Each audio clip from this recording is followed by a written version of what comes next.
أعوذ بالله من الشيطان الرجيم بسم الله الرحمن الرحيم قل أعوذ برب الفلق من شر ما خلق ومن شر غاسق إذا وقب ومن شر النفاثات في العقد ومن شر حاسد إذا حسد Sadaqallahul Azim.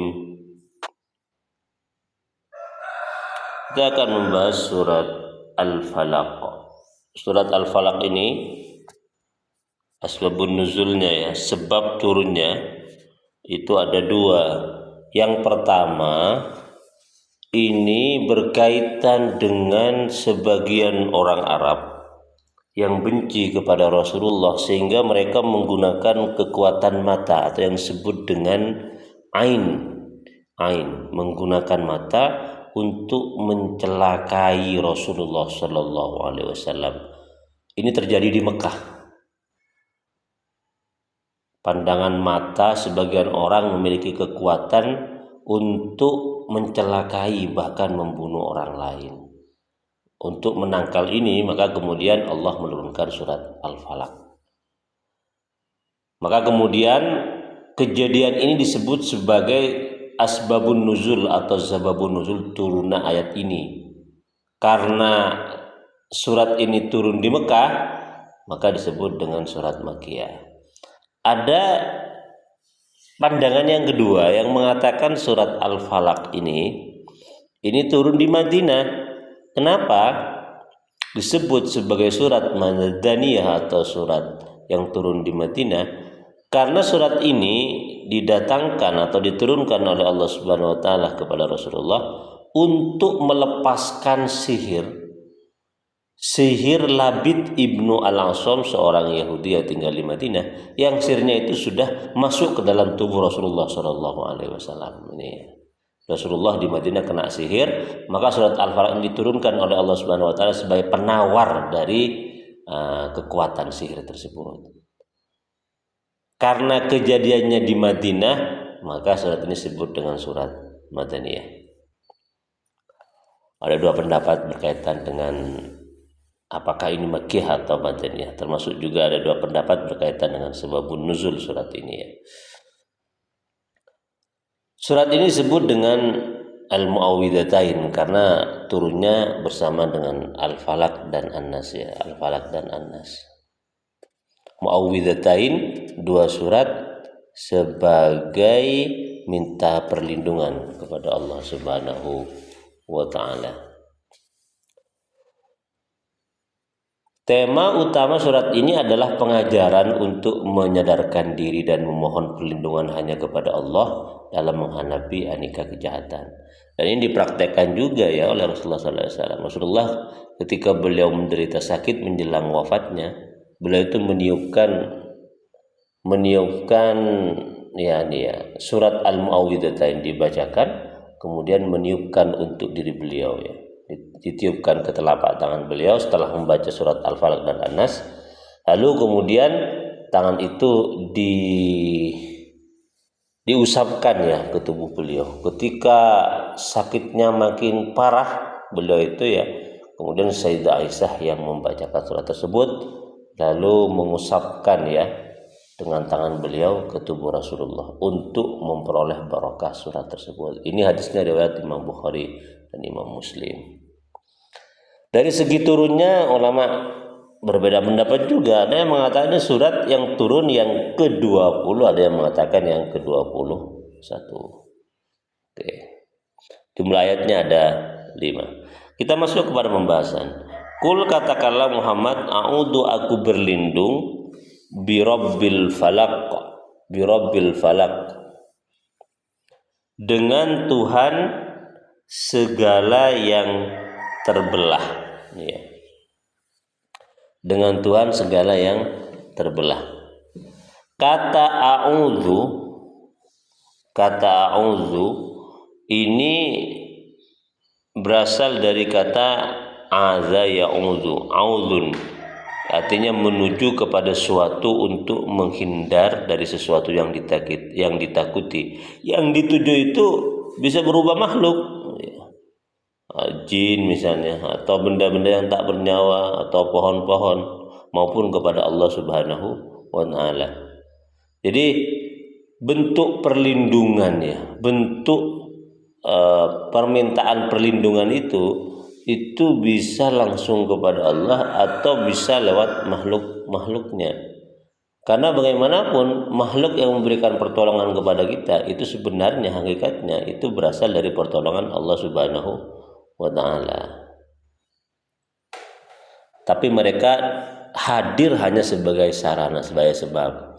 Kita sakit, kita minta perlindungan, minta pertolongan kepada dokter ya, kepada dokter.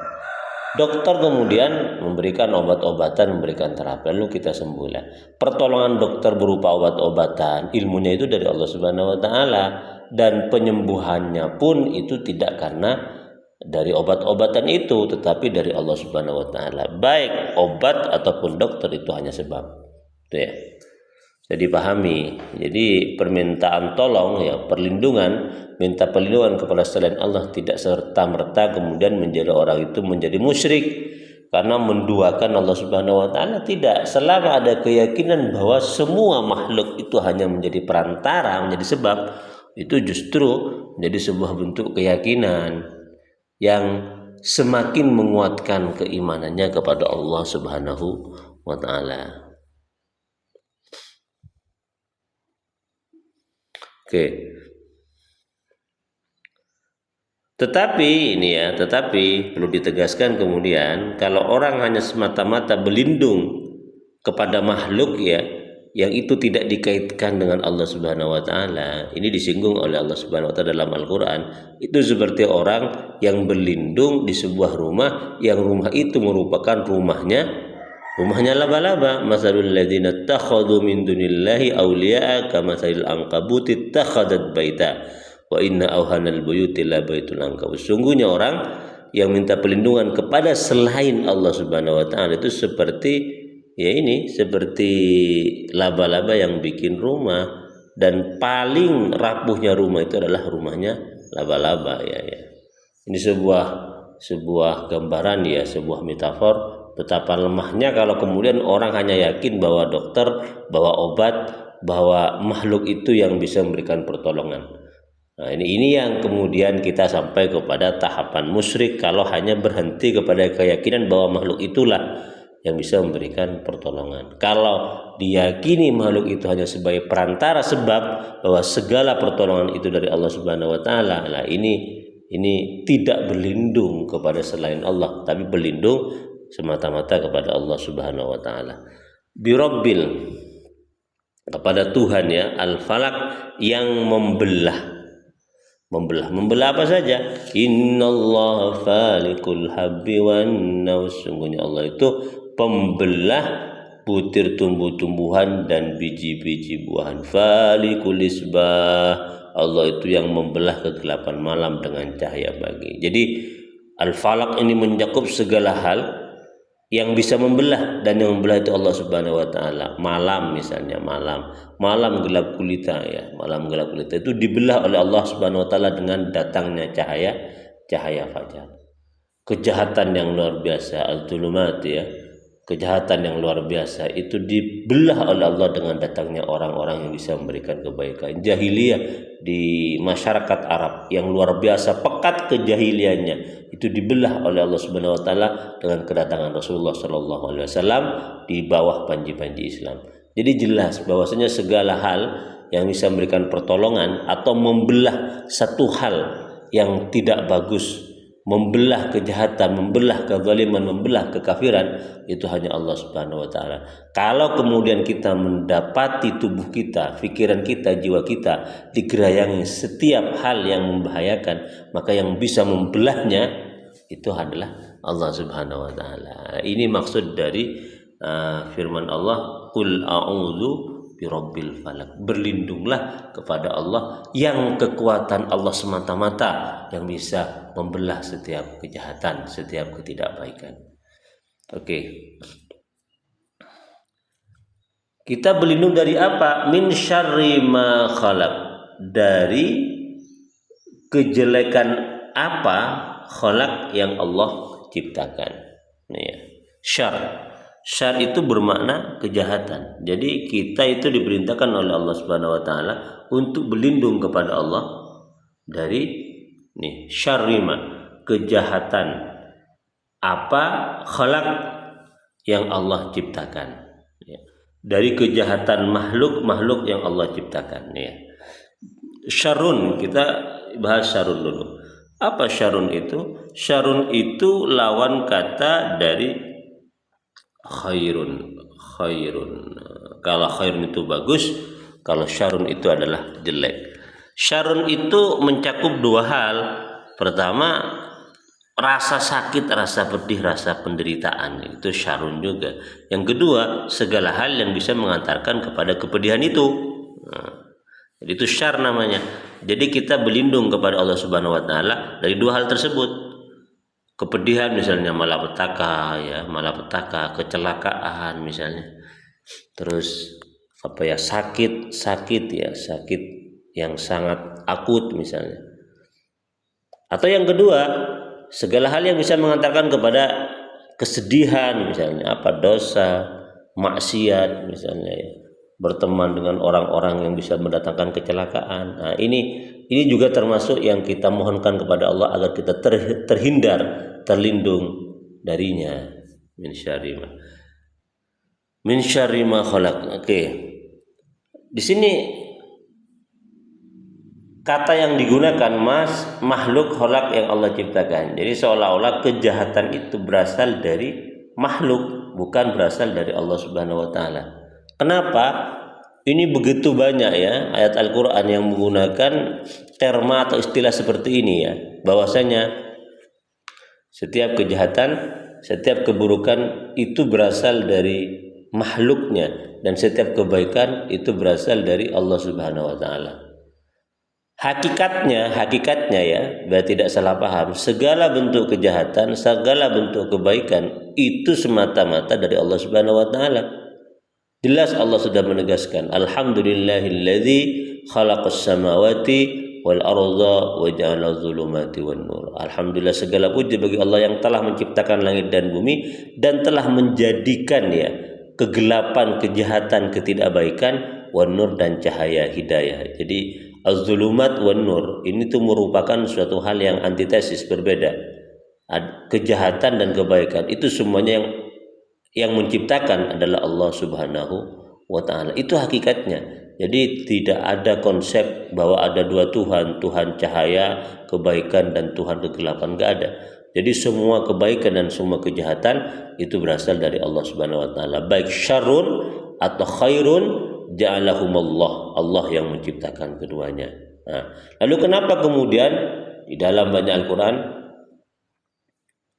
Allah menggunakan lafaz ma asabaka min hasadatin faminallah wa ma asabaka min sayyi'atin famin nafsik, begitu ya. Apa segala hal yang menimpamu dari kebaikan-kebaikan itu dari Allah, dan segala hal yang menimpamu dari kejahatan-kejahatan atau kejelekan itu dari diri kamu sendiri, bukan dari Allah, itu ya. Misalnya wa idza maritu fa yashfin, jika aku sakit ya, kata Nabi Ibrahim, maka Allah yang menyembuhkan, bukan wa idza maradani rabbi, ketika Allah membuatku sakit, tidak. Wa idza maritu, karena sakit itu negatif. Jadi ditimpakan kepada diri Nabi Ibrahim sendiri. Tapi ketika menyembuhkan, maka ia Nabi Ibrahim menyebutnya fahuwa, maka Allah yasfin yang menyembuhkan, karena semua itu adalah positif.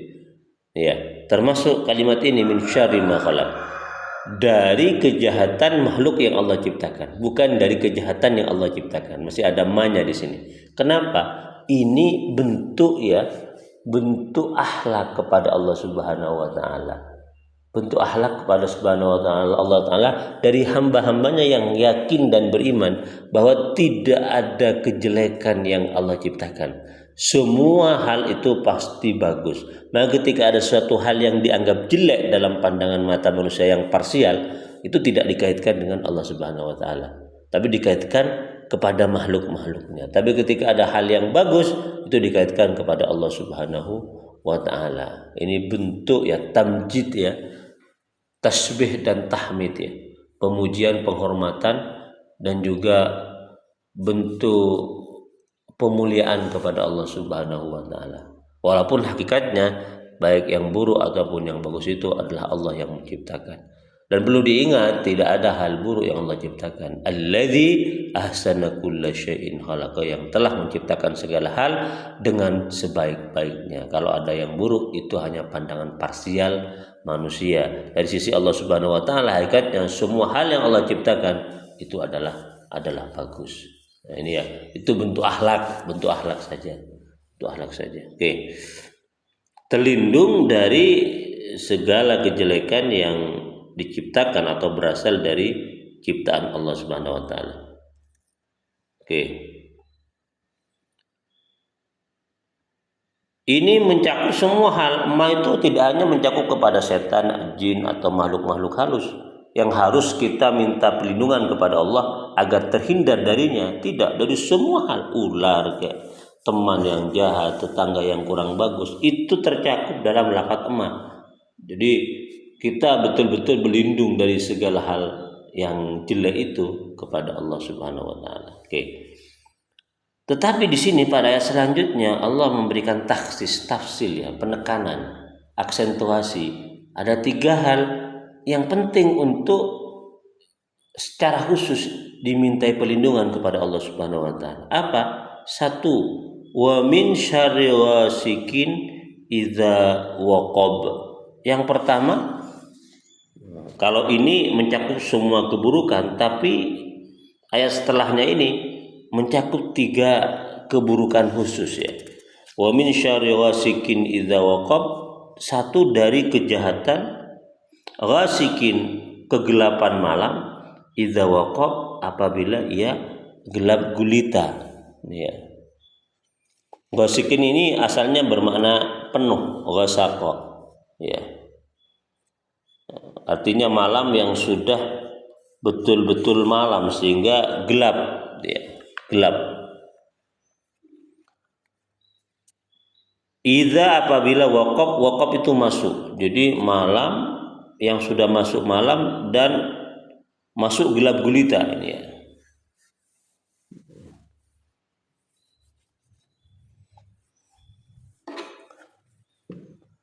Betul-betul malam pekat ini. Lah, kenapa kemudian Allah memerintahkan kita untuk berlindung dari kegelapan malam yang gelap gulita itu?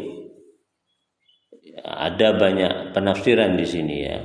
Pertama, di waktu tengah malam yang gelap gulita itu banyak hal-hal yang sering terjadi karena pada waktu itu orang lelap, kemudian kejahatan-kejahatan yang dilakukan itu mudah untuk tidak teridentifikasi ya. Sulit untuk dijangkau. Orang lelap, kemudian keadaan gelap gulita, dan pada waktu malam kemudian juga tidak hanya manusia yang melakukan tindakan-tindakan jahat yang tidak mudah diidentifikasi, tapi juga makhluk-makhluk lain seperti ular ya, seperti binatang buas, bahkan makhluk halus pun juga beraksi di malam-malam tersebut ya. Nih, jadi kita diperintahkan oleh Allah untuk berlindung dari kejahatan-kejahatan yang dilakukan pada malam gelap gulita ya, karena lebih dahsyat ya efek buruknya kejahatan yang dilakukan pada malam gelap gulita itu. Oke. Tetapi ini bukan berarti bahwa malam yang gelap gulita itu semuanya jelek, tidak. Yang kita diperintahkan untuk berlindung itu pada kejahatan-kejahatan yang kadang terjadi, bahkan biasa terjadi pada malam gelap gulita. Ini bukan berarti mengutuk malam gelap gulita, bukan. Karena pada ayat-ayat yang lain Allah justru memuji malam-malam gelap gulita itu sebagai tempat atau sebagai waktu yang paling mustajab untuk mendekatkan diri kepada Allah Subhanahu wa taala. Kita bisa perhatikan pada surat Al-Muzammil, ya ayyuhal muzammil, kan, qumil lail. Bangunlah pada waktu malam, fatahajjad bihi nafilatan lak. Ini. Jadi bertahajud untuk sholat tengah malam, asa ayam asaka rabbuka maqama mahmuda, yang dengan melakukan kebaikan pada malam gelap gulita itu akan terangkat kemudian derajat manusia. Jadi malam gelap gulita itu efektif untuk melakukan kejahatan yang dengan itu kita diperintahkan untuk berlindung darinya, dan pada malam yang gelap gulita juga itu efektif untuk mendekatkan diri kepada Allah Subhanahu wa taala. Nah, jadi perlu dipahami bahwasanya ayat ketiga ini bukan mengutuk ya, bukan memvonis gelap gulitanya malam itu sebagai satu-satunya atau semuanya jelek yang harus kita hindari, tapi yang harus kita hindari adalah perilaku atau perbuatan-perbuatan jahat pada malam gelap gulita tersebut. Itu yang pertama yang harus kita minta perlindungan dari Allah Subhanahu wa taala. Yang kedua, wa min syarrin naffatsati fil 'uqad, dan kita minta perlindungan kepada Allah Subhanahu wa taala dari kejahatan an-nafasat. An-nafasat para kejahatan peniup. An-nafasat itu peniup ya. Fil 'uqad dalam buhul-buhul, ikatan-ikatan tali. Nih. An-nafasat ini asalnya nafasatun. Nafasatu jamak, mufradnya an-nafasatun. An-nafasatun ya. An-nafasatun artinya orang yang meniup. Fi'il madinya nafasa, meniup-niup, menggerakkan lidah ya. Kenapa an-nafasat? Nah, ini ada pendapat. Orang yang mengatakan nafasat itu kan fa'il, nafasat. Itu artinya perempuan yang meniup, An-nafasat berarti perempuan yang meniup. Itu pendapat yang pertama. Pendapat yang kedua, ini yang dipersyarakan ada taknya soalnya. Ini tak ini menunjukkan kepada perempuan, bahwa perempuan yang meniup-niup yang menjadi rujukan dari makna kata dalam ayat tersebut. Yang kedua, tak ini bermakna mubalaghah. Ini menurut pendapatnya Syekh Muhammad Abdul, bahwasanya orang yang meniup itu memang sudah profesional, ahli menggerakkan lidah dan menggerakkan mulut ya untuk meniupkan sesuatu. Jadi tidak mengarah kepada jenis kelamin ya, perempuan bukan, tapi bermakna mubalaghah, orang yang betul-betul ahli ya. Oke, orang yang betul-betul ahli. Fil 'uqad dalam ikatan-ikatan. Ini juga dimaknai dua. Pertama, bermakna hakiki yaitu tali-tali yang diikat, yang ditiup. Yang kedua bermakna majazi, yaitu setiap ikatan persaudaraan, ikatan tali asih, ikatan suami istri ini. Nih. Dua konsep ini teman-teman. Dua konsep ini, penafsiran ini berpengaruh terhadap makna ayat ini. Jadi kalau kita pahami yang pertama, wa min syarrin nafasat, dari kejahatan para peniup perempuan, ini bermakna tukang sihir ya. Tukang sihir dari perempuan yang menjadi tukang sihir yang meniupkan fil 'uqad dalam tali yang terikat. Jadi dengan menggunakan sihir, mereka kemudian sihirnya itu ditiupkan kepada tali yang terikat, uqad, aqidah, aqdun ya. Nah, dengan tiupan tersebut maka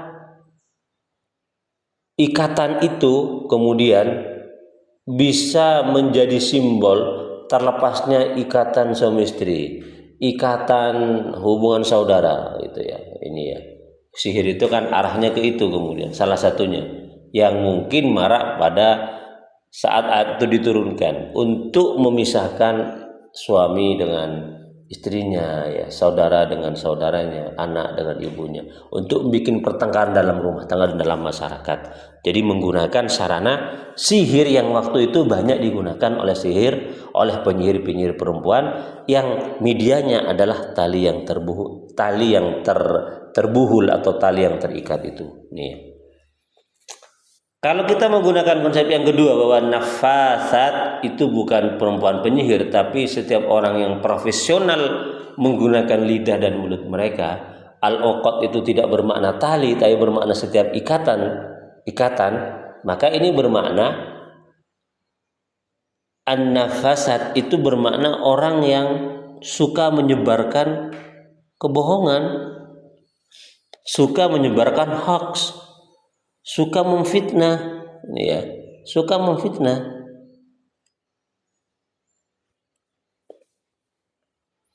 Apa tujuannya? Untuk menciptakan terlepasnya ikatan, ya, kasih sayang antara dua orang atau lebih di tengah-tengah masyarakat. Nah, jadi tidak menggunakan ilmu mijik, berarti tadi menggunakan ilmu komunikasi yang buruk ini, menyebarkan hoax, menyebarkan fitnah, ya, mengadu domba. Karena begitu lihainya kemudian orang ini bisa mencerai-beraikan satu rumah tangga, bisa mencerai-beraikan satu persaudaraan. Nah, ini ya.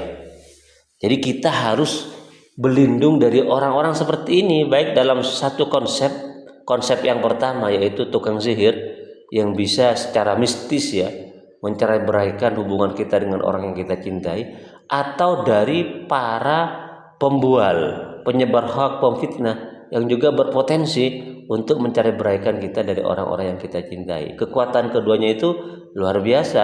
Makanya oleh Allah kita diperintahkan untuk, ya, berlindung kepada Allah dari kejahatan mereka. Oke. Wa min, terakhir yang ketiga ini, wa min syarri hasidin idza hasad.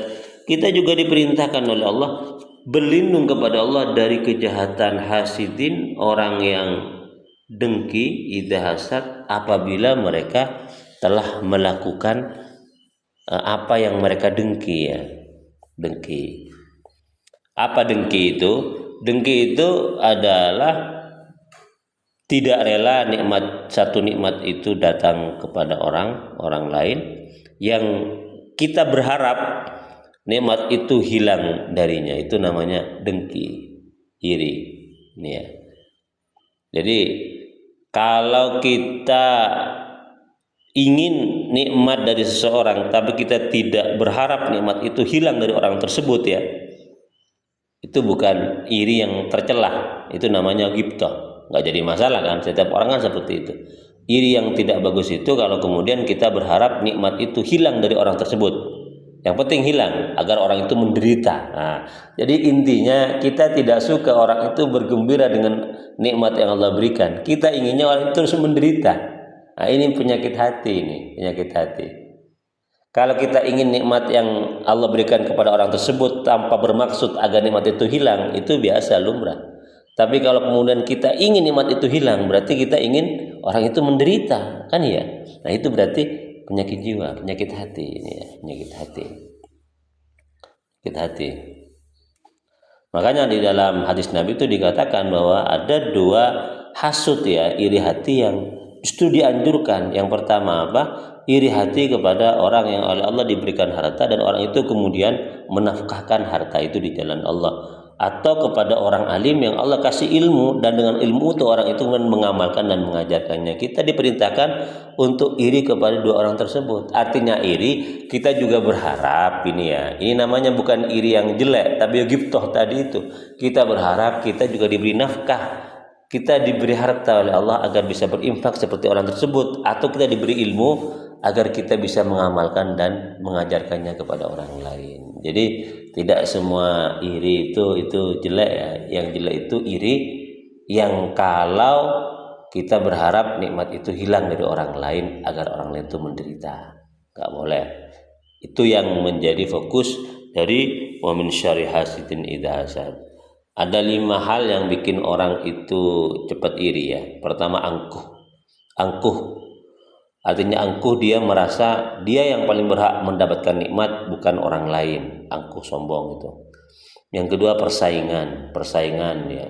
Kompetisi dengan tetangga, dengan teman untuk saling lebih banyak menumpuk harta. Jadi kemudian kalau teman kita lebih banyak hartanya, kita tidak rela karena kita merasa kalah, persaingan. Makanya ini juga dikecam dalam Al-Quran itu, ya, Al-Kautsar itu. At-takasur, ya, alhaakumut takasur, karena takasur itu bisa menciptakan rasa iri, ya, rasa takut, ya, inferior, cinta dunia, cinta kekuasaan. Yang kelima, watak buruk, ya. Ini watak buruk ini yang paling parah penyakit hatinya, ya. Tanpa sebab pun kemudian dia ingin semua orang itu menderita. Ini sudah termasuk hasad yang paling spektakuler. Semoga kita terhindar darinya, ini, ya. Oke, orang yang iri itu tidak jadi masalah.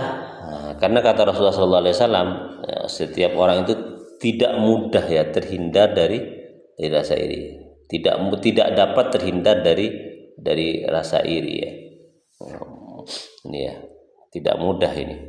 Ya, ketika kita iri kepada orang, dengki kepada orang, ya itu masih belum jadi persoalan. Yang menjadi persoalan ketika idza hasad, apabila rasa iri kemudian diaplikasikan dalam tindakan-tindakan jahat. Kita harus minta pertolongan kepada Allah Subhanahu wa taala dari tindakan jahat orang yang iri itu, yang itu bisa membahayakan diri kita. Oke, ada pandangan dari sekian mufassir ya, salah satunya Sayyid Qutb ya. Kata beliau begini, setiap orang yang iri itu punya niat jahat ya di hatinya, dan pandangan mereka, keirian mereka ya, interaksi mereka dengan kita, ya, dengan kita yang diiri oleh mereka itu berpengaruh buruk terhadap kita ini ya. Pengaruh buruk ya. Jadi kalau ada orang iri kepada kita ya, rasa iri yang menjadi benih-benih kejahatan di hatinya, itu sudah berdampak buruk kepada kita saat kita berinteraksi dengan dia, saat kita ngomong dengan dia, atau saat kita beradu tatap dengan dia. Walaupun dia itu masih belum melakukan tindakan-tindakan kejahatan untuk mengekspresikan keiriannya. Nah, ini kata Sayyid Qutb. Karena itulah mengapa kemudian Allah itu memerintahkan kita itu untuk berlindung dari orang-orang yang iri, karena orang iri hakikatnya ketika dia sudah iri itu berpengaruh buruk kepada orang yang dia dengki. Oke. Jadi ada 3 hal ini yang Allah tekankan kepada kita agar kita minta perlindungan. Karena kenapa? Pertama, gelapnya malam, terus penyihir atau penyebar hoax yang bisa mencerai-beraikan rasa cinta, termasuk orang-orang yang dengki, ini dianggap merupakan apa ya teman-teman ya? Dianggap 3 hal ini dianggap sebagai sesuatu kekuatan kejahatan yang tidak mudah ya dikalahkan oleh kekuatan manusia murni. Jadi sangat perlu untuk minta kebantuan kepada Allah Subhanahu wa taala. Demikian, semoga bermanfaat.